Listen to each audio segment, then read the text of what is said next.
जय श्री राधा रानी सरकार की। जय श्री कृष्ण भगवान की। जय श्रीमद् भागवत महापुराण की। जय सद्गुरुदेव श्री बंसी वाले महाराज की। आज हम आपको श्रीमद् भागवत महापुराण के दूसरे स्कंध के दूसरे, तीसरे और चौथे अध्याय की कथा को सुनाने जा रहे हैं। इन अध्यायों के नाम हैं भगवान के भक्तों की श्री नारायण भगवान द्वारा रक्षा करना तथा उनके चरित्रों का वर्णन। अगला अध्याय श्री सुखदेव जी द्वारा देवी देवताओं की उपासना से प्राप्त होने वाले फलों का वर्णन तथा भगवान की कथा एवं भगवान के नाम के संकीर्तन कहने के लिए राजा परीक्षित का श्री सुखदेव जी महाराज जी से निवेदन करना। पिछले अध्याय की कथा में आपने सुना था कि श्री सुखदेव जी महाराज जी ने राजा परीक्षित से भगवान के विराट स्वरूप के ध्यान की विधि बताई है। भगवान का विराट स्वरूप कैसा है सब कुछ बताया है। आगे की कथा का वर्णन करते हुए श्री सुखदेव जी महाराज कहने लगे हैं कि हे राजन, परमेश्वर का ध्यान करने के लिए सर्वप्रथम मार्ग यही विराट स्वरूप है। हे राजन, मनुष्य का मन जब मोह माया से विरक्त हो जाता है तभी वह अच्छी तरह से भगवान के चरणों में लग पाता है। जो मनुष्य भगवान के भजन और भगवान के ध्यान से भगवान की भक्ति से विमुख रहते हैं, एक क्षण भी जो भगवान को याद नहीं करते, उन्हें वे तरनी नदी तथा नरकों के कष्टों को अवश्य भोगना पड़ता है। क्योंकि मनुष्य अगर भगवान की भक्ति नहीं करेगा तो संसार की माया उसे नहीं छोड़ेगी।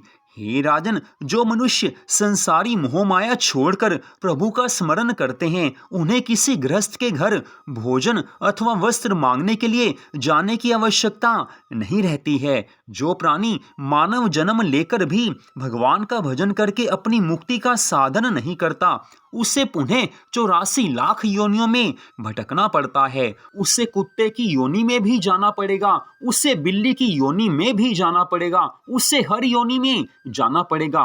कोई नहीं बचा सकता। लेकिन जब तक मनुष्य जीवन है, अंतिम सांस जब तक बाकी है, तब तक अगर मनुष्य भगवान की भक्ति कर लेता है, भगवान की याद करने लग जाता है, तब तक तो सब कुछ हो सकता है। लेकिन अगर मनुष्य जीवन में अंतिम सांस तक भगवान की श्रद्धा भावना से भक्ति नहीं की तो 84 लाख योनियों में जाना ही पड़ेगा।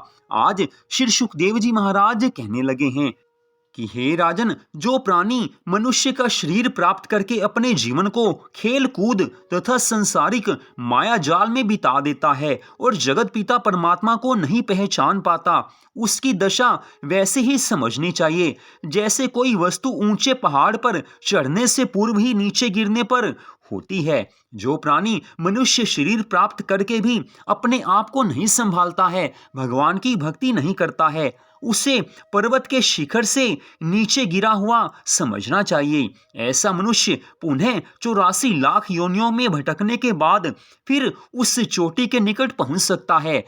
जिसने अपना जीवन वृथा ही नष्ट कर दिया, वह मनुष्य मृत्यु के पश्चात पछताता है, परंतु उस समय पश्चाताप करने से कुछ नहीं हो सकता है। अतः प्राणी के लिए उचित है कि वह अपने जीवन का समय हर पल घटता हुआ जाने। जो दिन निकल चुका वह वापस नहीं आने वाला है। एक श्वास अगर निकल गई तो दोबारा नहीं मिलने वाली है। श्वासें प्रति क्षण निकल रही हैं, एक एक क्षण के बाद सांसें कम हो रही हैं। जीवन मृत्यु की ओर जा रहा है। एक दिन ऐसा भी आएगा जब हमें इस संसार को छोड़कर जाना पड़ेगा, तो जिसे हमें छोड़ना है उसे मन से पहले ही निकाल देना चाहिए। हे राजन, जो दिन निकल चुका है वो वापिस नहीं आता है। इसलिए प्राणी को सदैव इस बात को ध्यान में रखते हुए एक पल भी भगवान को नहीं भूलना चाहिए। जिस प्राणी ने मनुष्य शरीर प्राप्त करके भी भगवान का भजन नहीं किया, जिसने भगवान की कथा नहीं सुनी, वह मनुष्य के शरीर में पशु के समान है।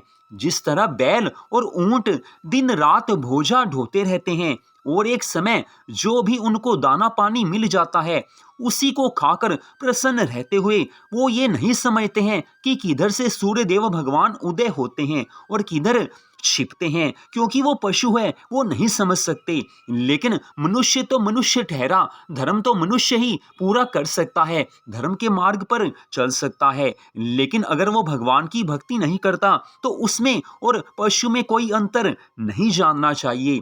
हे राजन, यद्यपि उन पर ब्रह्म परमेश्वर का थोड़ा सा भी स्मरण कर लिया जाए तो भगवान प्रसन्न होकर मुक्ति दे देते हैं। अर्जुन से भगवान श्री कृष्ण जी ने गीता में ये कहा है कि मनुष्य 4 समय में मेरा ध्यान, मेरी भक्ति, मेरी पूजा अवश्य करते हैं। पहला उस समय जब मनुष्य किसी रोग से पीड़ित होता है, उस समय उसके मन में इच्छा होती है कि भगवान मेरे इस रोग को दूर कर दें, मैं स्वस्थ हो जाऊं। उस समय वो भगवान को याद करता है। दूसरा उस समय जब किसी भक्त की मेरे से मिलने की अभिलाषा होती है, अर्थात भगवान कहते हैं जब कोई भक्त मुझसे मिलने के लिए आतुर होता है, उसके मन में मेरे लिए प्रेम भाव आ जाता है, उस समय वो मुझे याद करता है। तीसरा उस समय जब किसी का कोई सांसारिक कार्य अटक जाता है और उसे कोई मनोकामना प्राप्त करनी होती है, उसे कोई मनोकामना की पूर्ति करनी होती है, अर्थात भगवान कहते हैं कि जब किसी का कोई सांसारिक कार्य रुक जाता है या किसी की कोई मनोकामना होती है, उस समय वह भगवान के समक्ष जाकर कहता है कि हे प्रभु, मेरे इस कार्य को आप सिद्ध कर दीजिए, रुकावटें आ रही हैं, या जो भी मनोकामना हो वह भगवान के समक्ष प्रकट कर देता है। और चौथा वो जब कोई मुझे पहचान कर मेरे भेद को जान जाता है, उस समय वो मुझे याद करता है, अर्थात भगवान स्पष्ट कहते हैं जब कोई मनुष्य भगवान की कथा सुनता है, संत महात्माओं के श्री चरणों में जाकर भगवान की कथा सुनता है, भगवान का भजन करता है, भगवान की भक्ति करता है, फिर उससे पहले तो संत महात्माओं की ओर से ज्ञान मिलता है, लेकिन जो वास्तविक ज्ञान है, जो भगवान का तत्व है, वो केवल भगवान देते हैं। जब असली ज्ञान उसे भगवान देते हैं, वो ज्ञान बुद्धि में आता है, मनुष्य के मन में, मनुष्य की बुद्धि में वो ज्ञान भगवान की कृपा से आता है। तो जब ऐसा ज्ञान हो जाता है, फिर वो भगवान को याद करके ये चाहता है कि बस अब तो मैं भगवान के चरणों में लग जाऊं, अब संसार की याद नहीं करूं।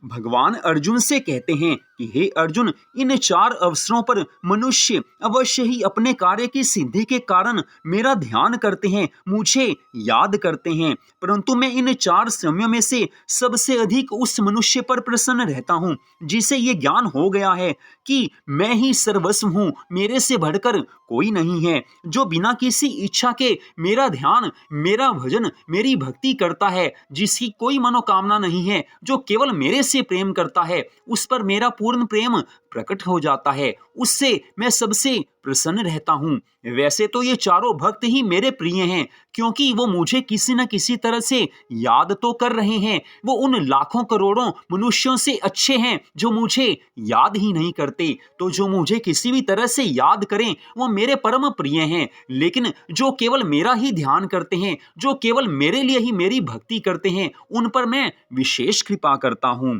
इतनी कथा सुनाने के पश्चात श्री सुखदेव जी महाराज कहने लगे हैं कि हे राजा परीक्षित, तुम अपने हृदय में किसी तरह की शंका मत करो, इन 7 दिनों के अंदर ही तुम्हारी मुक्ति अवश्य हो जाएगी। मैं तुमको श्रीमद् भागवत महापुराण के कथा रूपी अमृत का श्रवणों द्वारा पान कराता हूँ, उसे तुम ध्यान पूर्वक सुनोगे तो अवश्य ही इस भवसागर से पार हो जाओगे। इतनी कथा सुनाकर श्रीमद् भागवत महापुराण के दूसरे स्कंद के 3रे अध्याय में श्री सूत जी महाराज शौनक आदि 88,000 ऋषियों से कहने लगे हैं कि हे ऋषियों, जब महाराज परीक्षित ने पर ब्रह्म परमेश्वर के स्मरण की ये विधि सुनी तो वह अपने हृदय में भयभीत होकर सोचने लगे कि परम प्रभु श्री नारायण जी का यह स्वरूप मेरे हृदय में किस तरह आ सकेगा। राजा को उदासीन देखकर श्री सुखदेव जी ने अपने हृदय में सोचा है कि राजा के मन में कोई अभिलाषा रह गई है, अतः इसके मन का हाल अवश्य जानना चाहिए। ऐसा विचार करके आज श्री सुखदेव जी महाराज राजा परीक्षित से कहने लगे हैं कि हे राजन, जो मनुष्य अपने सत्य की वृद्धि चाहता हो उसे ब्रह्मा जी की आराधना करनी चाहिए, और इसके अलावा जो अपनी इंद्रियों को पुष्ट रखना चाहे उसे देवराज इंद्र की, और जो अधिक संतान की इच्छा रखता हो उसे दक्ष प्रजापति की उपासना करनी चाहिए, और जो धन की चाहना रखता हो उसे महालक्ष्मी माँ की पूजा आराधना करनी चाहिए। जो अपने तेज की वृद्धि चाहे उसे अग्नि देव की पूजा करनी चाहिए, और जो अन्न और हाथी घोड़ों आदि की चाहना रखता हो उसे अष्ट वसुओं की उपासना करनी चाहिए। जो कामदेव की वृद्धि चाहता हो उसे कामदेव की, जो अपने शरीर में अधिक बल चाहता हो उसे इला देवी की, जो अधिक सुंदर होने की कामना रखता हो उसे गंधर्वों की, तथा जो रूपवती स्त्री की कामना रखता हो उसे उर्वशी अप्सरा की उपासना करनी चाहिए, तथा जो यश की वृद्धि चाहे उसे श्री नारायण भगवान की, जो विद्या चाहे उसे भगवान शिव शंकर जी की, जो बड़ा कुटुंब चाहे उसे देव पितरों की, जो राज्य की प्राप्ति करना चाहता हो उसे मनु की, जो शत्रु का नाश चाहे उसे निरति राक्षस की, जो वीर्य की वृद्धि चाहे उसे चंद्रमा की, जो लंबी आयु चाहे उसे अश्विनी कुमारों की उपासना करनी चाहिए। जो स्त्री सुंदर पति चाहती हो उसे पार्वती जी की, और जिसे संसार की किसी भी वस्तु की इच्छा नहीं हो उसे परम प्रभु भगवान श्री कृष्ण जी की आराधना करनी चाहिए। भगवान श्री कृष्ण जी की आराधना का सबसे बड़ा फल यह है कि उसके जीवन की हर मनोकामना भगवान अपने आप पूर्ण कर देते हैं। उसके जीवन में कोई भी कमी नहीं रहती है। वैसे अगर किसी अलग अलग देवताओं की कोई पूजा करेगा तो केवल एक मनोकामना पूर्ण होगी, लेकिन भगवान श्री कृष्ण जी की भक्ति का परम सुंदर फल यह है कि मनुष्य की सभी मनोकामनाएं पूरी हो जाती हैं। और मान लीजिए किसी की कोई भी मनोकामना नहीं है, फिर भी उसे जीवन में जिस जिस चीज की आवश्यकता रहेगी, जीवन के शुरुआत से लेकर जीवन के अंत समय तक उसे जिस चीज की आवश्यकता होती है वो भगवान जानते हैं। भगवान अपने आप ऐसे भक्तों को सब कुछ दे देते हैं। ये भगवान की सबसे बड़ी कृपा है, और सबसे बढ़कर भगवान ऐसे भक्त को अपना परम धाम दे देते हैं, अर्थात उसे भगवान का गोलोक धाम प्राप्त हो जाता है, जो कि मनुष्य जीवन का परम लक्ष्य है। इसके आगे की कथा का वर्णन करते हुए आज श्री सुखदेव जी महाराज श्रीमद् भागवत महापुराण के दूसरे स्कंद के चौथे अध्याय की कथा का वर्णन करते हुए कहने लगे हैं कि हे शौनक आदि ऋषियों,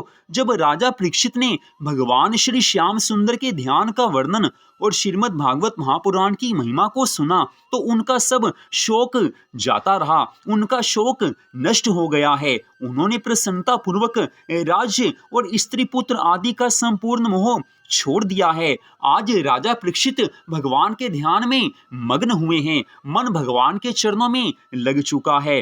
हाथ जोड़कर आज वह श्री सुखदेव जी महाराज जी से कहने लगे हैं कि हे महामुने, आपने जो कुछ कहा है उस पर विश्वास करके मुझे बहुत ही आनंद प्राप्त हुआ है। मैंने अपना मन भगवान श्री श्याम सुंदर जी के श्री चरणों में लगा दिया है। अब मुझे आज अथवा आज से 7वें दिन मृत्यु की कोई चिंता नहीं है। चाहे आज मेरी मृत्यु हो जाए, चाहे इस क्षण मेरी मृत्यु हो जाए, चाहे 7 दिनों बाद हो, मुझे अब कोई चिंता नहीं रही है। हे ऋषिवर, अब मुझे मृत्यु का कोई भी भय नहीं है।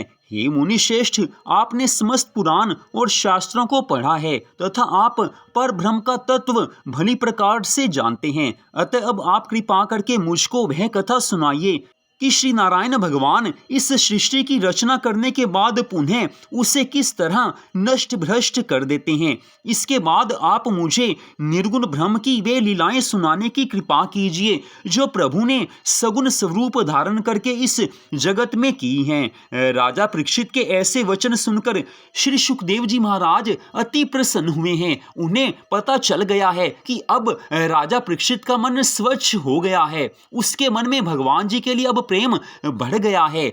इसके पश्चात सर्वप्रथम श्री सुखदेव जी महाराज जी ने भगवान श्री कृष्ण जी के श्री चरणार विंदों का स्मरण किया है, जिनका पूजन करने, नाम लेने और कथा सुनने से मनुष्य परम पवित्र तथा ज्ञानी हो जाता है। उन्होंने प्रार्थना की है कि हे प्रभु, हे दीन दयालु, आपकी कृपा के बिना योग और यज्ञ भी अपना फल नहीं दे सकते हैं। जिनके श्री चरणों का ध्यान बड़े बड़े योगी, सनकादिक ऋषि, ब्रह्मा जी, भगवान शिव तथा अन्य देवता दिन रात निरंतर करते रहते हैं, परंतु फिर भी इनकी लीला और चरित्रों को नहीं जान पाते।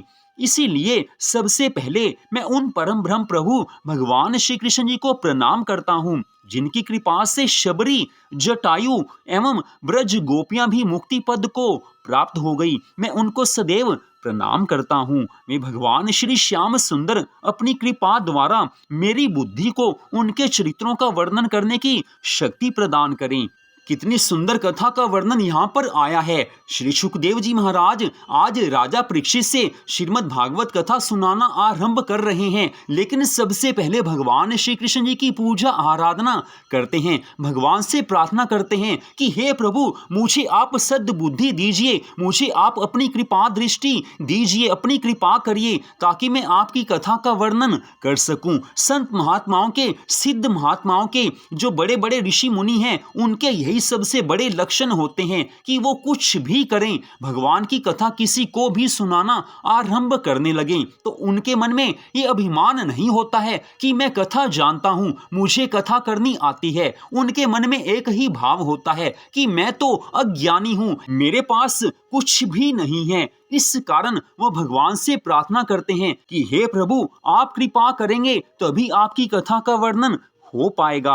आज वही श्री सुखदेव जी महाराज करने लगे हैं, प्रार्थना करते हैं। इसके पश्चात श्री सुखदेव जी महाराज जी ने अपने पिता श्री वेद व्यास जी महाराज तथा श्री गुरु चरणारविंदों का स्मरण करते हुए राजा परीक्षित से कहा है कि हे राजन, इस श्रीमद् भागवत की कथा को श्री नारायण भगवान ने ब्रह्मा जी से कहा था। ब्रह्मा जी ने देवऋषि नारद जी को इस कथा को सुनाया था और देवऋषि नारद जी ने मेरे पिता श्री वेद व्यास जी महाराज जी से इस कथा को कहा था। फिर मेरे पिताजी ने ये कथा मुझे सुनाई थी। अब उसी कथा को मैं तुम्हें सुनाता हूँ। तुम अपने मन को एकाग्र करके पूरी श्रद्धा भावना से इस कथा को सुनो, तभी तुम्हें आनंद की प्राप्ति होगी। हे राजन, त्रिलोकी भर में जितने भी रत्न हैं, उन सब से बढ़कर श्रीमद् भागवत महापुराण की ये परम सुंदर कथा है, जो कि सुनने वाले को सब कुछ दे देती है। सुनाने वाला भी भगवान की कृपा प्राप्त करता है और सुनने वाला भी भगवान की कृपा को प्राप्त कर लेता है। इस कारण इस कथा को श्रद्धा भावना से सुनो, भगवान तुम्हें अपने धाम ले जाएंगे। आज या जब भी तुम्हारी मृत्यु होगी, तुम्हारा शरीर छूटेगा, तुम सीधा भगवान के धाम में जाओगे। इस कथा में यही शक्ति है कि इसे श्रद्धा भावना से सुनने वाला इस संसार में सभी सुख प्राप्त करता है और जीवन के अंत समय में केवल और केवल गोलोक धाम को प्राप्त हो जाता है। बड़ी सुंदर कथा का वर्णन आज श्री सुखदेव जी महाराज जी ने किया है। भगवान की भक्ति कैसे करनी है यही सिखा रहे हैं और भगवान की कथा कैसे सुननी है ये समझा रहे हैं। भगवान से बढ़कर और भगवान की इस कथा से बढ़कर त्रिलोकी भर में कोई रत्न नहीं हो सकता, नहीं हो सकता, नहीं हो सकता। तो आज की इस कथा का यहीं पर विश्राम होता है। अगले भाग में आप इससे आगे की कथा को सुन पाएंगे।